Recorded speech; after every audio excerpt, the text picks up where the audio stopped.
Hey guys, so today I'm going to teach you how to do graphing absolute value of functions and translations.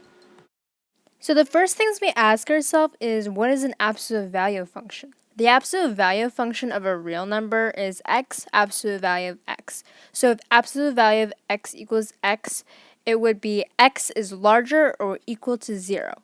But if it's negative x, it would only be x smaller than 0.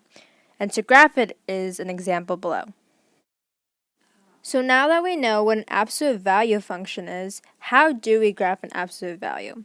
When you have a function in the form of y equals x, negative k, the graph, will move down k units. If you have a negative sign in front of the absolute value, the graph will be reflected or flipped over only on the x-axis. Here we have a parent function, which is f of x equals absolute value of x. This is our equation. And how we do the transformation is we need f of x equals a, absolute value x minus h plus k. This is how we're going to graph it. What we need to do is we need to find the vertex and slope. So the vertex is h and k, and we need the absolute value of h, which is just h, and then k stays the same. And slope is always in front of the absolute value. So for example 1, my equation is f of x equals absolute value of x. I turned that into the transformation formula, and that is 1 absolute value of x minus 0 plus 0. The reason I put 0 is because there wasn't any given x or y in the equation. So now I know that my vertex is 0, 0, and my slope, which is 1. And then I put the vertex, which is 0, 0, onto the graph, and then I went above 1 and across 1 to make my positive absolute value. So we know the domain is negative infinity to infinity. So we can say range is 0 to infinity because we know that vertex is 0 and the graph is going up towards infinity. So for example 2, f of x equals absolute value of x minus 6. Since there isn't a y value, we know that's 0. So the vertex is 6, 0, and the slope is 1. We know that y equals absolute value of x goes upwards. So we put the vertex on the graph and we put the slope in and graph it. And to translate it, we know that it shifted 6 units to the right, and it is a horizontal translation. Now we know the domain is always negative infinity to infinity. We can say the range is 6 towards infinity because the unit is 6 on the x-axis and it's going up towards infinity.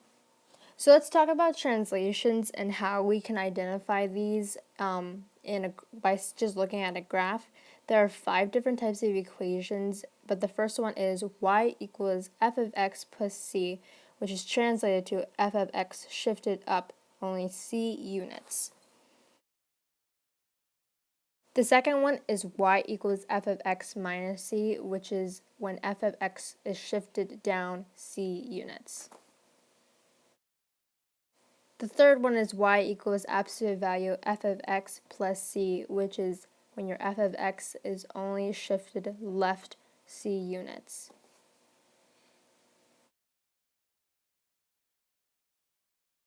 The fourth one is y equals f of x minus c, and this is when f of x is shifted only right of c units.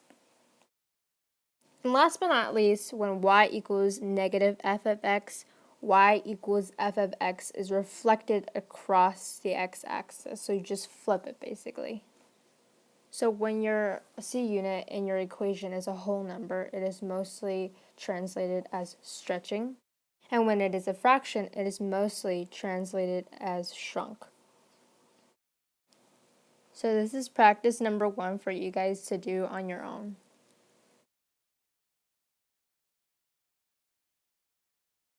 So what I did here is that I took out the vertex, which is negative 3 and 2, and the slope, and I plotted it on the graph. So we know it's shifted left 3 units and up 2 units. And we know the translation is stretching because it is a whole number and it is a positive absolute value.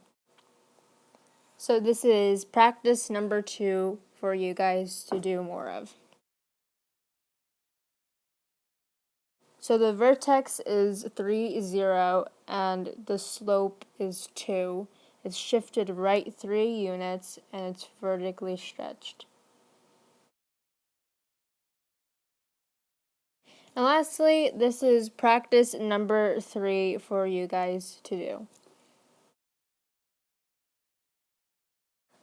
So I graphed the vertex, which is negative 3, 2, and I plotted the slope, which is negative 1/2. So notice that your slope is a negative, so therefore your graph should be facing down. And you probably should have figured that out when you're plotting your vertex and slope. So therefore it's shifted left 3 units and up 2. All values have shrunk because it is a fraction, and it is reflected over to x-axis, to your x-axis, because it is a negative number.